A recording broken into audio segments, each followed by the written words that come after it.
Forte de plus de 6,5 millions de membres répartis dans plus de 130 pays et territoires, la communauté vietnamienne à l'étranger constitue un atout précieux pour le développement national. Le journal Le Courrier du Vietnam met l'accent sur ce sujet dans son 34e numéro de l'année. Le 2 août 2026, au nom du Politburo, le secrétaire général du parti et président de la République, To Lam, a signé la résolution numéro 23 sur les Vietnamiens à l'étranger. Ce texte redéfinit les orientations en considérant la diaspora non seulement comme une partie inséparable de la nation, mais aussi comme une ressource stratégique et un trait d'union avec le monde. Les plus de 6,5 millions de Vietnamiens d'outre-mer sont appelés à participer plus activement à l'œuvre d'édification, de défense et de développement de la patrie. Remplaçant la résolution numéro 36 de 2004, la numéro 23 prend en compte les profondes mutations de la communauté vietnamienne à l'étranger, marquées par la montée en puissance d'experts, d'intellectuels, de scientifiques, d'entrepreneurs et de jeunes talents. Certains occupent des postes clés dans les domaines politiques, économiques, scientifiques et technologiques de leur pays d'accueil, contribuant ainsi à renforcer l'image et l'influence du Vietnam à l'échelle internationale. Sur ce sujet, le Courrier du Vietnam publie les opinions des diplomates qui tous saluent la nouvelle résolution sur les Vietnamiens à l'étranger.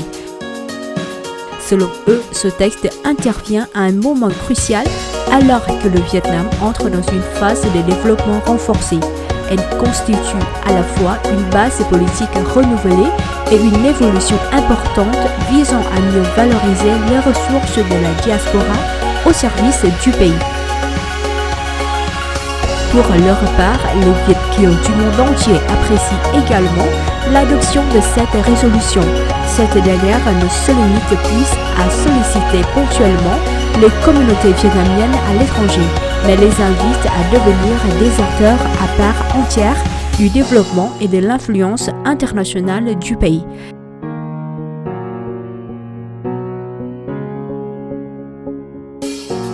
Des informations plus concrètes et des analyses plus profondes sont disponibles dans le Courrier du Vietnam numéro 34 ou sur le site lecourrier.vn.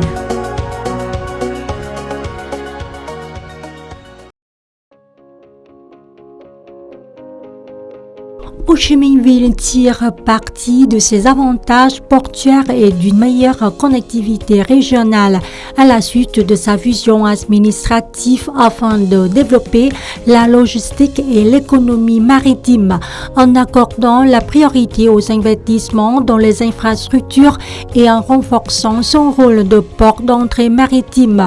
La ville ambitionne de devenir un hub logistique régional. À la suite de la fusion avec Bình Dương et Bà Rịa Vũng Tàu, Ho Chi Minh Ville se repositionne comme le centre logistique de la région méridionale et du pays. L'élargissement de l'espace de développement, l'amélioration de la connectivité multimodale et le potentiel accru de création de pôles intégrés associant logistique, ports, industrie et zones urbaines ouvrent de nouvelles perspectives de croissance. Le complexe portuaire de Cái Mép Thị Vải, le port de Hiệp Phước, l'aéroport international de Long Thành et l'extension du réseau de transport régional devraient permettre à la ville de renforcer son intégration dans les chaînes de valeur mondiales et d'attirer des investissements de haute qualité.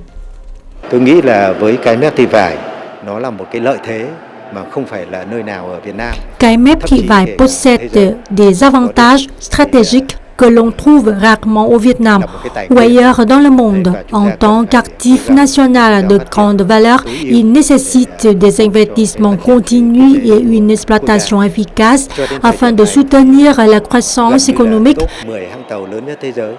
L'économie maritime est en train de devenir un nouveau moteur de croissance pour Ho Chi Minh Ville. En 2025, le volume de marchandises manutentionnées a atteint environ 351,6 millions de tonnes, dont 13,9 millions d'EVP de frais conteneurisés, soit une hausse d'environ 10% par rapport à 2024. Fait notable, Gemaling est l'un des 19 ports dans le monde capables d'accueillir des ports conteneurs de très grande capacité pouvant atteindre 250 000 tonnes, ce qui renforce l'ambition du complexe portuaire de devenir une plateforme internationale de transbordement. Le port accroît sa capacité d'accueil à quai, modernise ses équipements et investit dans les infrastructures informatiques ainsi que dans des systèmes avancés d'exploitation des terminaux afin de tirer parti du transfert attendu d'une partie du frais de transbordement vers Kaimeptivai au cours de la période 2026-2030.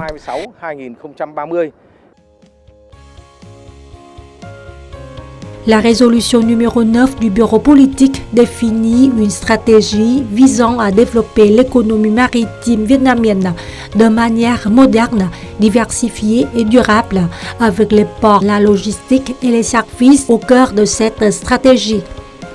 Ho Chi Minh Ville accorde la priorité aux investissements dans les infrastructures, les entrepôts et les centres logistiques. Ici, à 2030, la ville vise une croissance annuelle de 13 à 16% du chiffre d'affaires des services logistiques tout en réduisant les coûts à 11-14% du produit régional brut.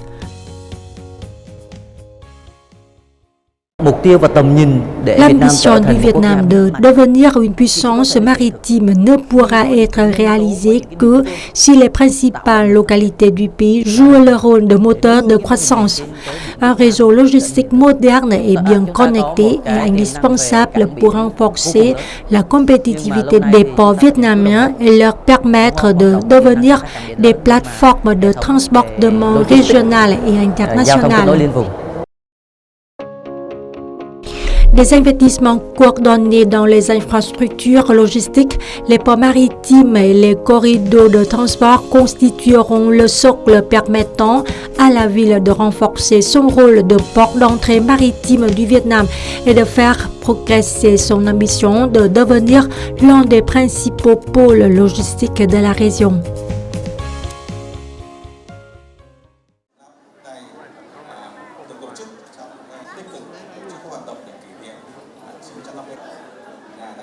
L'exposition de peinture Milan de patrimoine, organisée à l'occasion du 950e anniversaire de la fondation du Temple de la littérature, se tient actuellement à Hanoï. Organisée par le club Tôi Vẽ, Je dessine, en collaboration avec le Centre des activités culturelles et scientifiques du Temple de la littérature. Elle met à l'honneur la beauté du patrimoine vietnamien et contribue à transmettre l'amour de la culture nationale à travers la peinture.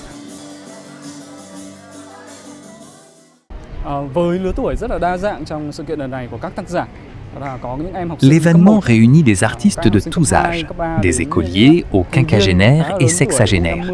Nous souhaitons faire connaître les valeurs patrimoniales à tous, notamment transmettre le plus tôt possible aux jeunes générations l'histoire et le patrimoine culturel du Vietnam.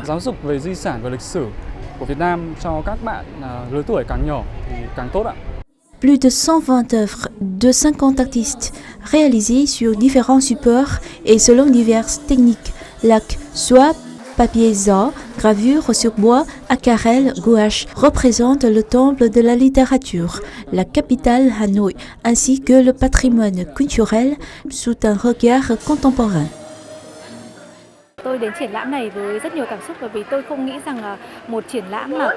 Je suis très émue de voir cette exposition réunir des peintres de tous âges, des enfants aux artistes reconnus. Ces œuvres aux couleurs éclatantes sont une grande source d'inspiration et me donnent davantage de motivation pour poursuivre ma création artistique.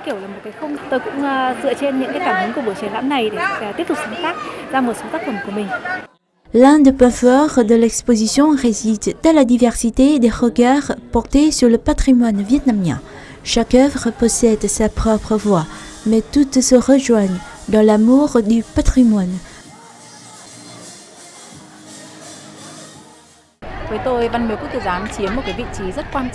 Le temple de la littérature occupe une place particulière dans mon cœur et celui de ma famille, car il symbolise le savoir et le développement de la nation.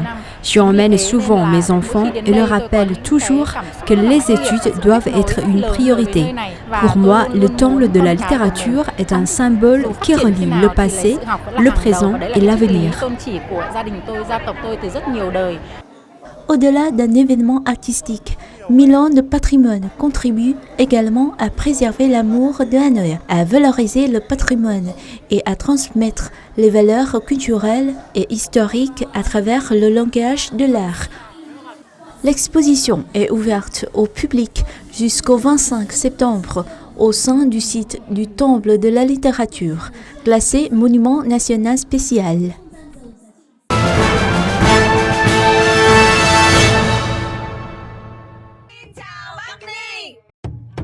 Avec le projet Go to Bắc Ninh porté par le service de la culture, des sports et du tourisme de la province de Bắc Ninh, la localité entend renouveler sa manière de promouvoir le tourisme en investissant les réseaux sociaux les plus populaires de Facebook à TikTok en passant par Instagram et YouTube. Ce projet ne se limite pas à diffuser des informations officielles sur les destinations. Il mise sur des contenus courts, visuels, vivants et accessibles pour raconter autrement le patrimoine, la culture des habitants, les villages de métiers et les produits touristiques emblématiques de Bắc Ninh. L'objectif est notamment de toucher les jeunes générations très présentes sur ces plateformes et de transformer leur curiosité numérique en vue de découvrir directement le territoire et ses richesses. Nous souhaitons tirer parti des réseaux sociaux particulièrement appréciés des jeunes et bénéficiant aujourd'hui d'une forte influence. Bien que récemment lancé, le projet Go to Bắc Ninh a déjà suscité des réactions positives et attiré un intérêt important du public. La particularité de Go to Bắc Ninh réside dans le caractère officiel de ces contenus. Les informations consacrées aux sites historiques, au patrimoine et aux villages de métiers sont vérifiées et fournies par les autorités compétentes, les experts, les artisans et les communautés locales. Mais l'information officielle ne signifie pas nécessairement austère. Les histoires du Shanten, du village destin populaire de Đông Hồ, de la céramique de Phù Lãng ou encore de la fête de Đông Kỳ sont racontées dans les côtes des réseaux sociaux, vidéos courtes, format vertical, narration accessible et sous-titres multilingues. Tính chính thống đồng thời những cái thông tin chính xác thì đều là Le caractère officiel et la fiabilité des informations constituent les principaux atouts de Go to Bắc Ninh. Ce projet met l'accent sur le patrimoine et les sites historiques, des thématiques encore peu explorées par les réseaux sociaux. Cette approche a suscité de nombreux retours positifs. Même les habitants de la province de Bắc Ninh découvrent ou redécouvrent des histoires et des informations intéressantes sur leur province natale. và biết được thêm về những cái thông tin rất là thú vị như vậy về chính những cái làng nghề, về chính vùng đất của quê hương mình. Parmi les contenus ayant rencontré un écho particulièrement important figure 24 heures à Bắc Ninh, que manger, où aller. Chaque vidéo ne se contente pas de présenter une destination, mais propose une véritable expérience, où aller, quoi manger, qui rencontrer et que découvrir au cœur de la région de Kinh Bắc. Des lieux parfois méconnus des jeunes deviennent ainsi plus familiers, transformant la curiosité née sur les réseaux sociaux en envie de les découvrir directement. Selon la société par action Sunny Vietnam qui exploite Go to Bắc Ninh, les effets de la plateforme commencent déjà à se faire sentir sur le terrain. Les musées, les sites historiques ainsi que les destinations de tourisme communautaire et écologique suscitent un intérêt croissant auprès des jeunes. Au cours des 6 premiers mois de cette année, la fréquentation de certains sites, notamment Tayentu et l'ancien village de Bakhwa, a fortement augmenté par rapport à la même période de l'année précédente. Cela montre que la valeur d'une plateforme numérique ne se mesure pas uniquement au nombre de vues, mais aussi à sa capacité à transformer l'intérêt du public en expérience réelle.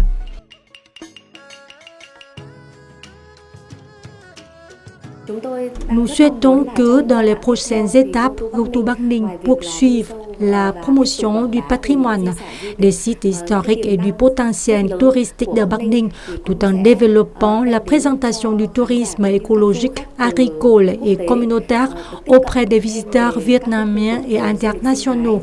Un écosystème touristique intelligent ne doit pas se limiter à fournir des informations sur une plateforme numérique.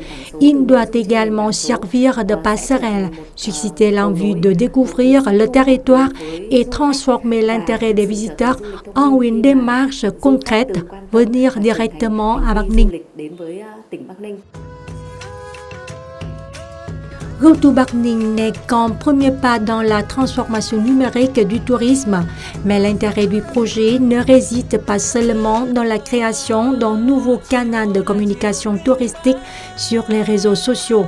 Plus important encore, il propose une nouvelle approche, ne plus se contenter de dire aux visiteurs ce qu'une destination a à offrir, mais raconter des histoires suffisamment attrayantes pour leur donner envie de s'y rendre. De la plateforme numérique à l'écosystème touristique intelligent, Bắc Ninh cherche ainsi à construire un modèle dans lequel la technologie ne se substitue pas à la culture mais devient un outil pour la faire rayonner, où le tourisme ne se contente pas d'exploiter le patrimoine mais contribue à lui donner davantage de valeur, et où chaque visiteur n'est plus seulement un spectateur, mais peut devenir un maillon à part entière dans la transmission et la poursuite de l'histoire de la région de Kinh Bắc.